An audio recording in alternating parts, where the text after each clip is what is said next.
The war had dragged on for 7 brutal years across the shattered colonies of the Outer Rim, leaving behind ruins, silence, and ghosts. Sergeant Darius Holt had seen it all: cities turned to dust, comrades lost in the void, and victories that tasted like ash. When the ceasefire came, it didn't feel like triumph. It felt like exhaustion. On the last night of the war, the commanders gathered the surviving human troops aboard the dreadnought Resolute. To honor their heroes, they handed out rewards, medals, promotions, or, in some unsettling cases, spoils of war. Darius, having led his unit through the siege of Vornis Prime, received something far stranger. A small containment pod was wheeled before him. Inside, behind a translucent field, crouched a figure with amber eyes that glowed in the dim light. Her sleek fur shimmered with violet hues, her tail flicking anxiously. She wore remnants of alien armor, shattered, blood-stained, and still humming with faint energy. The officer beside him grinned. "You've earned yourself a Narathi, Sergeant. The last of her squad. She's docile now. Treat her as you wish." The words hit Darius like a slap. "She's a prisoner of war, not a trophy." The officer shrugged. "Call it diplomacy through ownership. The brass say it's safer this way." When the pod opened and the alien woman stepped out, silent and proud, Darius realized something immediately. Nothing about her was docile. The beginning, the captive and the soldier. They assigned her to his quarters on the Resolute, under the classification, temporary sentient asset. She refused to speak at first, merely observing her surroundings with a hunter's caution. Her name, according to the data logs, was Esfiare, a Narathi scout, one of the elite recon warriors the humans had fought for years. Darius gave her space. He removed her restraints and left food, though she barely touched it. "Eat," he said finally. "They'll assume I'm mistreating you if you starve." She looked up, her voice quiet but sharp. "You'd care what they think." "Maybe not them," he said, "but I care about what happens under my roof." That earned him a long, suspicious stare. Eventually, she picked up the ration bar and sniffed it.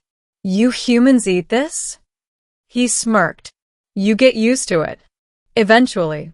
It was the first time he heard a sound from her that wasn't silence, something close to a faint laugh, quickly hidden behind her stoic mask.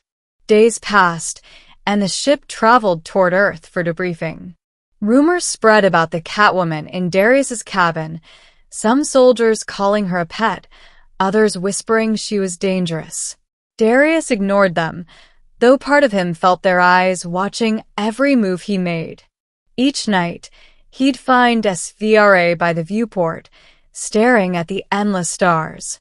Once, he caught her murmuring softly in her native tongue, the syllables like a melody. "What are you saying?" he asked. She didn't turn. "Counting the souls of my fallen. So, I don't forget." The middle. The walls begin to crack. Weeks turned into months as bureaucrats argued over what to do with the alien prisoners. Darius and Esfiare remained aboard the Resolute, waiting. Despite himself, he began to talk more, to fill the silence. He told her about his lost platoon, the chaos of the first invasion, and how war had stripped the meaning from words like victory. Esfiare listened. Occasionally, she'd respond with her own fragments of truth, how her people saw humans as invaders, how she'd joined the Narathi to defend her homeworld, and how she'd never expected to survive. One evening, during a maintenance outage, the lights flickered off across the ship. In the dark, Darius heard movement, soft, quick. Then a faint metallic sound as she dismantled her tracking collar with a single sharp claw. "You could have done that any time," he said quietly. "Yes," she replied, "but I stayed." "Why?" Her eyes glowed faintly in the dark. Because you see me as a person, not prey. For a long moment, neither spoke. The air between them hummed with something fragile, almost human. When power returned, she handed him the deactivated collar.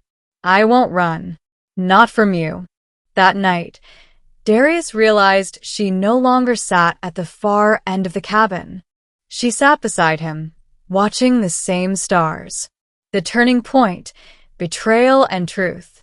When they finally reached Earth's orbit, the command issued orders.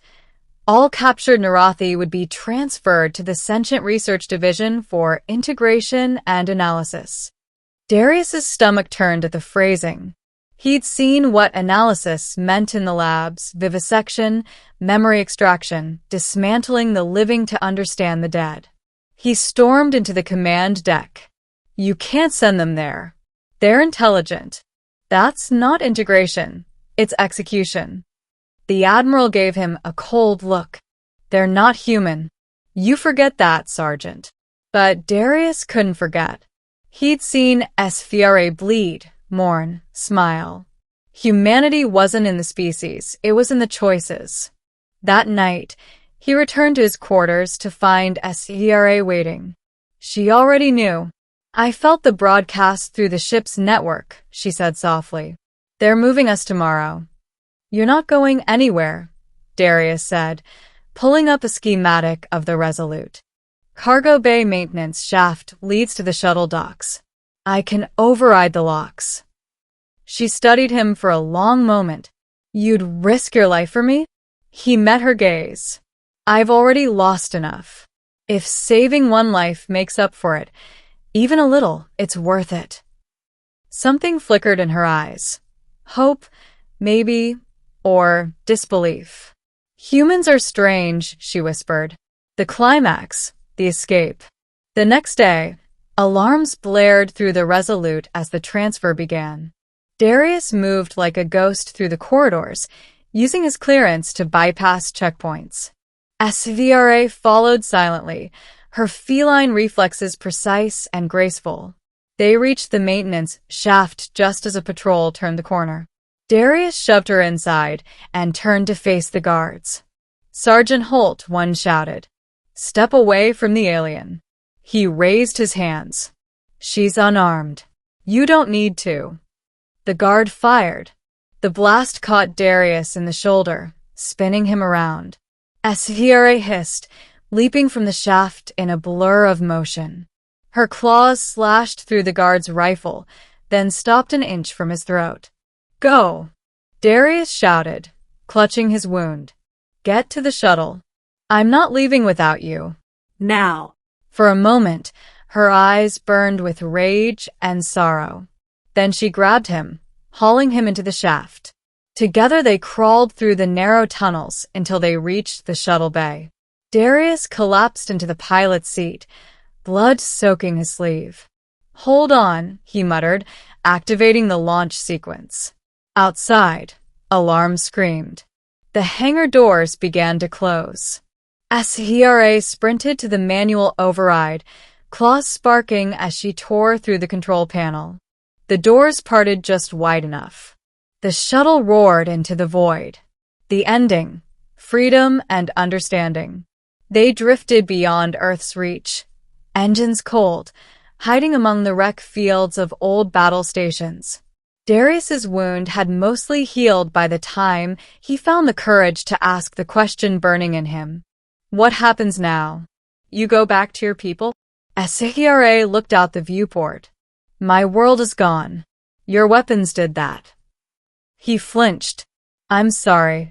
I know, she said softly. But what's done cannot be undone. Perhaps we build something new instead.